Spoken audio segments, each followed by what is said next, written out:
5번째 강좌죠. 국어능력 인증시험에. 그래서 지난 시간에 이어서 3번째, 그러니까 띄어쓰기 계속 나가는데요.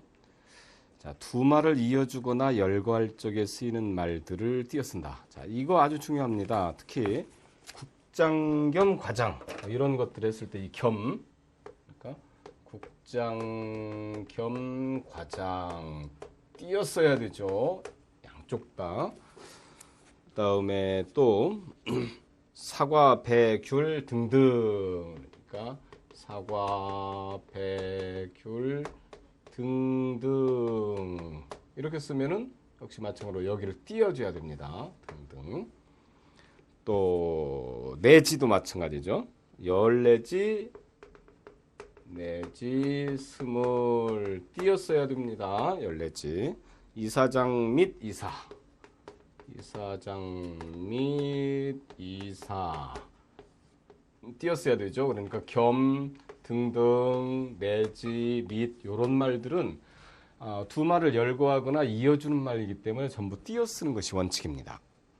그 다음에 보면은 겸이 한자 형태소인데 의존명사를 이어져서 띄었습니다. 특히 이제 청군대 백군 이것도 띄었습니다.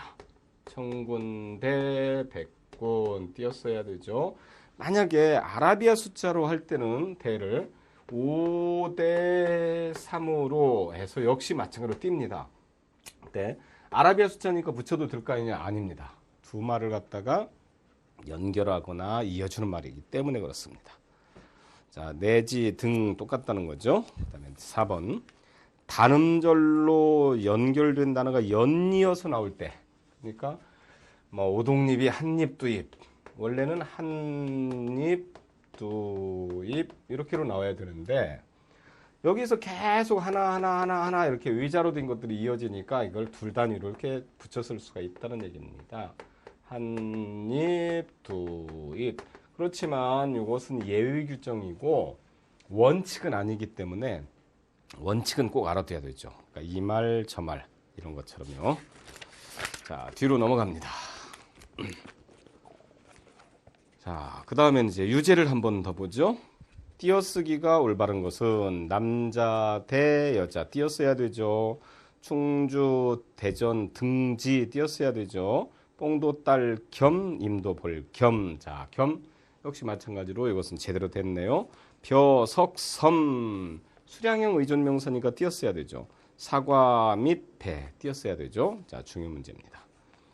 다음에 예의가 허용되어서 붙였을 수 없는 거 훨씬 더 큰 새집 그러면 훨씬 더 큰 새집 이것으로 붙였을 수가 있는 그렇지만 이 경우가 안 되는 것은 훨씬 더 큰 새집에서 더 큰 새집 이렇게 하면은 의미상의 변형이 더 큰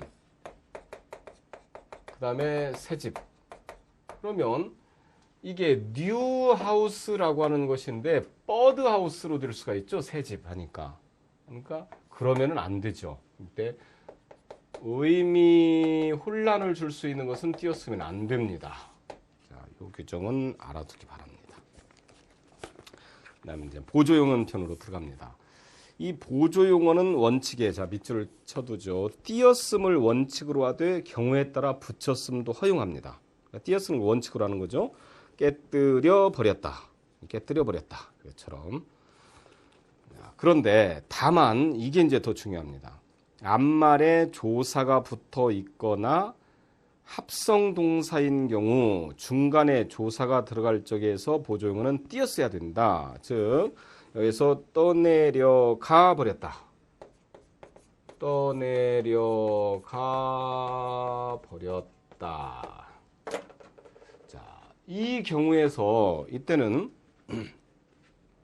띄었어야 되는 것이 떠내려가다. 그러니까 떠내려가다가 이게 합성어이기 때문에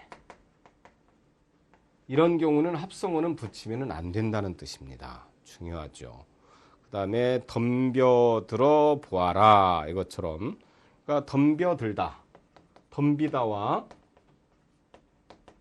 들다. 이거 합성어죠. 그러니까 뒤에 있는 보조용은 보아라와 띄었어야 된다. 그런 얘기입니다.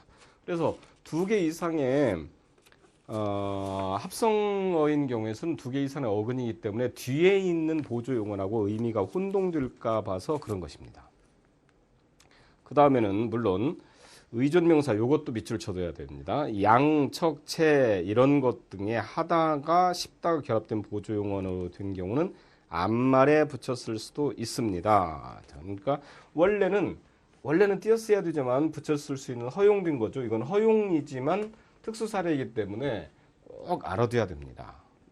예를 들어서 비가 올 듯 싶다. 올 듯 싶다. 이것은 원칙상으로 이렇게 띄어야 되는데 비가 올 듯 싶다. 이렇게 붙일 수가 있다는 얘기입니다. 어떤 경우에서 거기에 있는 밑줄 의존명사의 하다. 그러니까 의존명사 플러스 하다나 또는 의존명사 플러스 싶다. 이것이 결합된 단어들은 앞말에 붙였을 수도 있다. 그러니까 놓칠 뻔하였다. 이런 경우죠. 놓칠 원래는 뻔하였다. 이렇게 원칙상으로 띄었어야 되는데 이게 뻔하다, 즉 의존명사 플러스 하다의 형태이기 때문에 그것은 붙였을 수도 있다. 허용한다는 얘기죠. 그래서 놓칠 뻔하였다. 이렇게 쓴다는 얘기입니다. 그러니까 다른 것들하고 좀 다르죠. 그러니까 이때는 의존명사 플러스 하다 또는 쉽다와 결합된 그런 단어들은 붙였을 수가 있구나. 이것을 파악을 해두면 됩니다. 거기에서 학자인 양 하다, 모르는 채 하다. 역시 밑줄을 쳐둬야 되겠죠. 자, 그러면 유제를 한번 봅시다. 보조용언 중에서 붙였을 수가 없는 것은 자, 1번 놓칠 뻔하였다. 자, 되네요. 자, 이런 예시 예제에서 특히 예제의 사례 같은 것들이 굉장히 중요합니다. 그래서 이것들을 꼭 봐두고요. 놓칠 뻔하였다. 깨뜨려 버렸다. 그냥 깨뜨리다에 버렸다가 붙었으니까 당연히 붙였을 수가 있죠. 덤벼들어 보아라. 자, 붙이면 안 되겠죠. 왜 그러냐면 덤벼들다 이것이 분해를 해보니까 덤비다 플러스 플러스 들다 플러스 다 이렇게로 분석되죠. 그러니까 이것이 합성어네요. 합성어와 보조용언이 연결되었을 경우는 절대로 붙이면 안 된다. 띄어야 된다. 왜? 의미가 혼란되어서 혼동될 수가 있으니까. 자, 고기를 잡아본다, 막아낸다 이런 것들은 붙였을 수가 있습니다. 자, 네 번째 이제 고유명사 및 전문용어.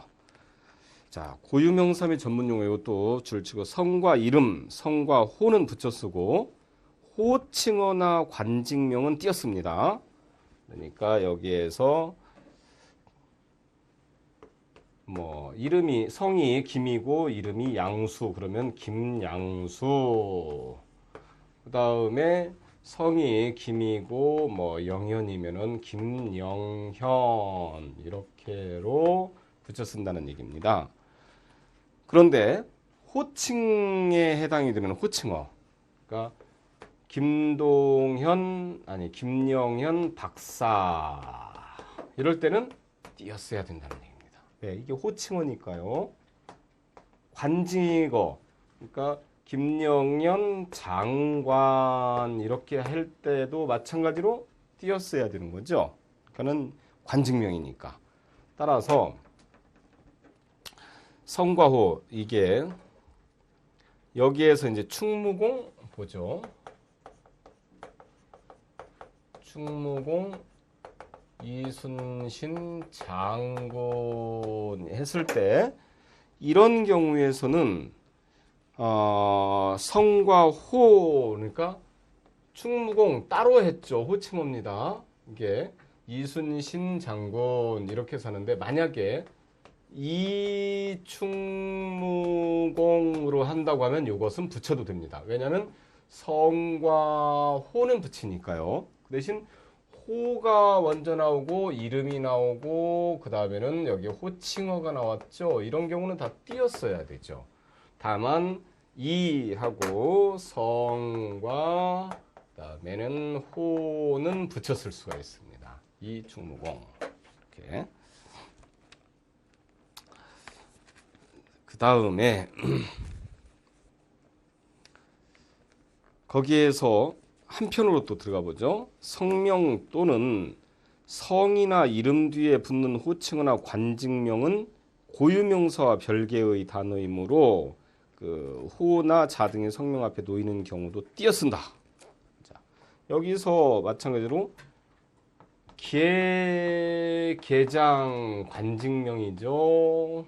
근데 똑같이 백범 띄고 김구 선생 이렇게 쓰는 것이 맞다는 얘기입니다. 만약에 김백범 하면은 그냥 김백범 선생 이렇게 쓸 수는 있죠.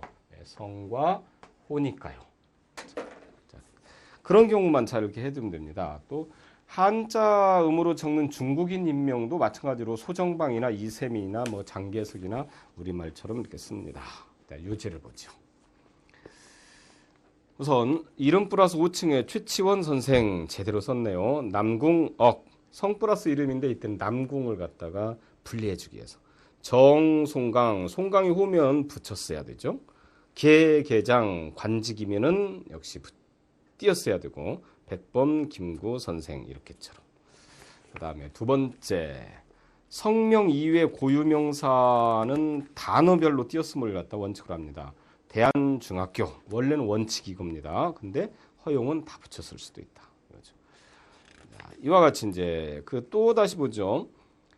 부설, 부속, 직속 이런 것은 대상물이 아니라 형식을 나타내는 거 원칙적으로 앞말과 뒷말을 갖다가 띄었습니다. 그러니까 띄었어야 원칙이란 얘기입니다. 예를 들어서 부설 같은 것들 그러니까 이화여대 부설 유치원 이렇게 쓸 때는 띄었어야 됩니다. 부설 한국대학 부설 종합병원 역시 띄었어야 되죠. 이 부설 같은 것은 반드시 띄어 쓰는 것이 원칙이다. 자, 요거 꼭 그냥 알아둬야 되네요. 자, 중요 문제죠. 자, 그럼 이제 또 다른 것들 이제 보면은 하나의 이제 단위로 뭐 띄었습니다. 이런 것은 뭐 큰 나는데 전문 용어는 붙였을 수도 있습니다. 그러니까 중거리 탄도 유도탄 이것은 원래는 의미상으로 봤을 때 중거리 탄도 유도탄 이렇게 해야 되는데 다 붙여서 이렇게 중거리 탄도 유도탄 이렇게 붙였을 수도 있다는 얘기입니다. 왜? 전문 용어니까. 자, 그런 것들이 이제 그 예가 나왔죠. 만국 음성기호 이런 것처럼 또 맨 마지막 여름 채소 가꾸기 이런 것도 붙였을 수도 있다는 얘기입니다. 원칙은 띄어 쓴다 이거죠. 자, 유제를 한번 풀어보고 넘어가죠. 붙여쓰기가 허용되는 단어가 아닌 것은 이제 이런 문제도 나옵니다. 두 팔 들어 가슴 벌리기. 그러면 두 팔 들어 가슴 벌리기 하나로 갖다 쓸 수가 있다는 거죠. 원칙은 두 팔 들어 가슴 벌리기입니다. 관상동맥 경화증. 그러니까 여기도 역시 마찬가지로 똑같죠. 그 다음에 아름다운 노래 부르기. 자, 이런 경우에서는 아름다운 관형사형이기 때문에 이것은 절대 띄었으면 안 됩니다. 주의해둬야 되죠. 아름다운 노래 부르기. 이런 관형사형이 왔을 때 관형사형 어미가 왔을 때는요. 이 노래를 수식해 주는 것이기 때문에 붙이면은 안 됩니다. 원칙으로 띄어야 되죠. 만약에 이렇게는 쓸 수가 있겠죠. 아름다운 노래 부르기 이렇게는 쓸 쓸 수는 있습니다. 물론 이게 뒷말을 꾸미느냐 또는 전체를 꾸미느냐에 따라서 붙여 쓸 수 있는 경우가 있고 없는 경우가 있고 그렇기는 합니다. 하지만 원칙상으로 봤을 때는 허용이 되는 것이니까요.